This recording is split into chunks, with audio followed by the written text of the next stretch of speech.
Hi there, my name's Charlie. I'm the general manager here at the Northern Brewer St. Paul retail store. One of the questions that we get asked most commonly in our store here is about how to modify some of our existing beer kits we have back there. Whether it's, adding a new yeast or some different hops or some fruit puree, people want to make small twists to kind of change the recipe up and make it their own. One of the biggest questions that we get asked, though, is about how to boost the gravity of the beer to get more alcohol content out of it. So since I remember being a new brewer and being pretty clueless about how to do things like that, we thought we'd take a minute to kind of show you some examples about how we would recommend doing it. So just about any beer style can be made bigger or imperialized. Now, that's not to say that all styles should be, or that it's a one-size-fits-all solution for doing so. The bottom line here is that if you want a higher alcohol content, you're going to need a higher original gravity for your beer. And for that, you're going to need to add more fermentable sugar, either in the form of additional malt or other sugars. There are a few options we have that we're going to walk you through later on. However, the other, almost more important topic that we'll cover is maintaining the balance of the beer, because you can't just throw whatever amount you want in it, so that we'll be discussing the balance throughout the video. Before we dig in, if you like to see more FAQs and brew videos like this one from Northern Brewer, subscribe to our channel, hit the bell, and choose all notifications. So the most obvious option for increasing the original gravity of your beer is to add more malt. Malt is the main source of fermentable sugar in beer, so it makes sense that by adding more of it, we'll get more gravity in the wort and thus more alcohol in the final beer. This is applicable for both extract and all-grain brewers. For extract brewers, you can just add more liquid or dry malt extract, but don't go overboard and just grab a giant jug of syrup and pour it in without figuring out what the original gravity is that you're aiming for. This is where brewing software becomes super handy because it can tell you exactly what the gravity you get as you scale up the malt additions. We'll run through a few examples in just a couple minutes. For all-grain brewers, just add more malt. Likely your base malt, but depending on what you're making and how much you're adding, you may also want to scale up these specialty malts. So the other obvious addition to boost gravity is adding sugars. This could be a rabbit hole on its own because there's a whole lot of different sugars and they each bring their own unique flavor. You could add sucrose, you could add table sugar, corn sugar, brown sugar, Belgian candy sugar, syrup, honey, even the maple syrup you have laying around. Any of these sources will give you a boost in your gravity, but they might also impart flavors to the final beer. So make sure that they blend well with whatever style you're making. Take the example of table sugar versus molasses. Table sugar will ferment fairly clean, almost flavorless, whereas molasses will impart a dark, roasty, and almost burnt kind of sugar quality to the beer. While the sugar you choose is important here, so is the fact that sugar will probably ferment out completely, which will help you boost the ABV, but will also give you a thinner, more watery mouthfeel. Remember that balance we mentioned earlier? A new product that might help you avoid an overly thin or dry beer are BREWERS crystals. These are a powder which consists of corn syrup and glucose solids, similar to malt extract in its fermentation profile. It can be used to increase alcohol content while maintaining mouthfeel and body. Another way to increase ABV is to ferment the beer to a lower final gravity. Perhaps by choosing a more attenuative yeast, perhaps by increasing fermentation temperature a bit. All-grain brewers can also create a more fermentable wort by mashing at a lower temperature. However, this can also leave the beer more dry, so you might want to adjust the grain bill to include more percentage of specialty malts that give the beer its body. As you can see, with every option for increasing your gravity, you also have to consider keeping the balance of the beer in mind. When we talk about balance here, we mean things like bitterness, we mean things like maltiness, the overall mouthfeel. When we design our kits here, we have a balance in mind for them already. So as you're making changes, you want to make sure that you're keeping the new balance in mind. Bitterness is possibly the most important element of balance to consider when intentionally boosting the alcohol content of a beer. Because as you increase fermentable sugar in the form of malt or sugar additions, you could be decreasing the effect and the utilization of the hops from the original recipe. The amount of the hops you use might also need to be scaled up. If you add more malt or more sugar to the equation and don't adjust the hopping levels, you could end up with a beer that is way more malty and sweet and less bitter than you would be expecting.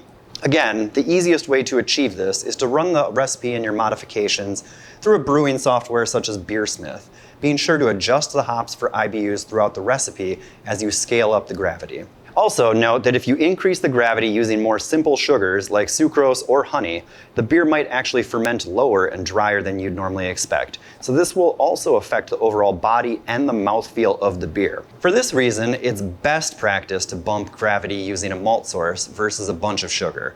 The amount of specialty malts might even need to change to prevent the beer from becoming too dry or thin.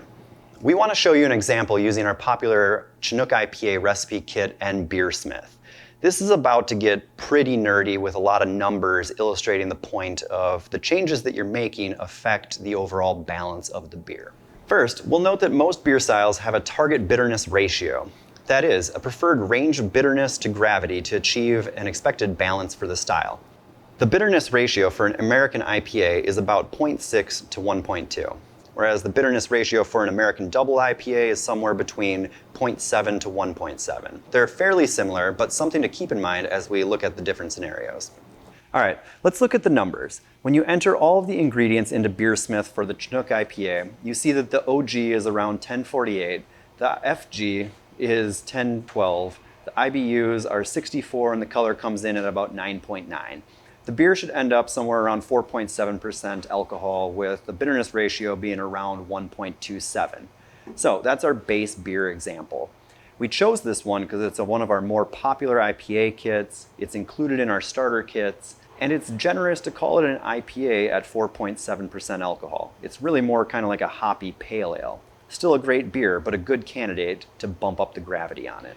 Now let's say you add 1 pound of corn sugar to this recipe and adjust nothing else. You see the original gravity increases to 1056, the final gravity lowers a bit to 1010, and the IBUs drop to 58, because in this case we haven't added any additional hops to make up for the added fermentables. Between the higher OG, the lower final gravity, we've added more than 1% of alcohol. And you'll notice the bitterness ratio went down a bit. Because the corn sugar is neutral and clear, the beer color was not really affected. Here's what happens though when you add 2 pounds of corn sugar and adjust nothing else. The OG is even higher, the final gravity is even lower, the IBUs drop further, and the bitterness ratio is now way off from the original. The beer is now more than 2 percentage points higher in ABV at 7.1, which is just below the style guideline range for a double IPA. Let's look at what happens when you use some dry malt extract instead of corn sugar though. Here's the Chinook IPA plus 1 extra pound of Pilsen DME. The original gravity went up, but so did the final gravity. The color of the beer was made just a bit darker, probably negligible to the eye, but it's worth mentioning. And the IBUs are down a bit. The bitterness ratio is also skewed a bit. The beer bumped up about 1% in ABV, but will also likely finish heavier on the palate with a higher final gravity. One last example of an unadjusted recipe, then we'll show you a more balanced one. This is the Chinook IPA with an extra 2 pounds of Pilsen DME. The OG is way up, but so is the final gravity. IBUs in this case are way down, and the bitterness ratio is way off from the original recipe.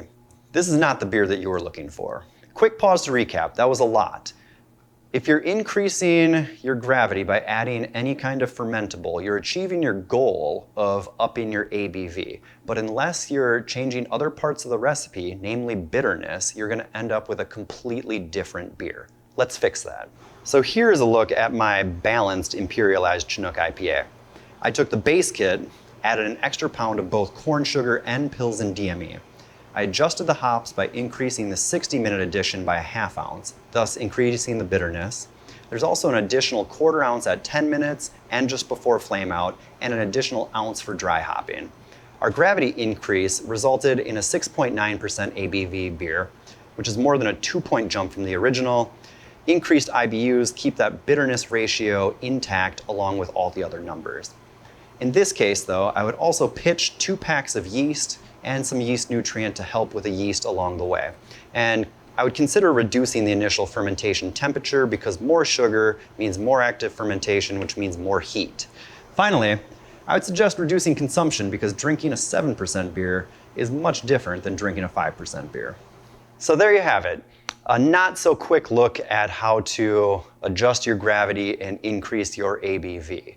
The whole point really is that there are a lot of different options out there for you, and you have to keep in mind A, what your goal is, and B, what the original balance of the beer was. Even after doing this video and kind of scripting it and shooting it, we realized that our Chinook examples, if you added the sugar at the end of the boil rather than the beginning of the boil, it would adjust the IBUs differently. When I was a new brewer and I was first tweaking some of our recipe kits, I made some uninformed choices, and some of them luckily turned out pretty well, and some of them didn't really turn out very well. So the whole point of this video is to say that the choice is yours in the changes that you make to increase your gravity. But the more educated your choices are, keeping in mind the balance of the beer and changing other things along with the gravity, the more success you will likely have with your final beer. Again, if you want to see more FAQ and technique videos from us here, be sure to like this video, then subscribe and hit all notifications so that you'll see what we post next time. As always, if you have any questions about recipe design or beer kit modifications, feel free to contact us at brewmaster@northernbrewer.com. Cheers!